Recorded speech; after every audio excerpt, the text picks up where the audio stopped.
নতুন বছর চলে এলো, কিন্তু আমাদের আয়ু কমে যাচ্ছে। এটা কি আমরা ভেবেছি?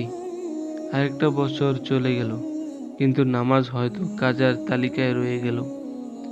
কিছু তওবা আজও করা হলো না। তবু আল্লাহ আমাদের বাঁচিয়ে রেখেছেন, কারণ তিনি সুযোগ দিতে ভালোবাসেন। নতুন বছর মানে আনন্দে গাফিল হওয়া নয়। নতুন বছর মানে নিজের ভুলগুলো ঠিক করার আরেকটা সুযোগ। চলুন 2026 সালে শুরু করি মিথ্যা ছেড়ে সত্য দিয়ে, অন্যায় ছেড়ে হালাল দিয়ে, গাফিলতি ছেড়ে নামাজ দিয়ে। যদি আল্লাহ আমাদের সঙ্গে থাকেন, তাহলে এই বছরটা হতে পারে আমাদের জীবনের সবচেয়ে বরকতময় বছর। 2026 সাল হোক গুনাহ কমার বছর, নামাজ বাড়ার বছর, আর আল্লাহর কাছে ফিরে আসার বছর।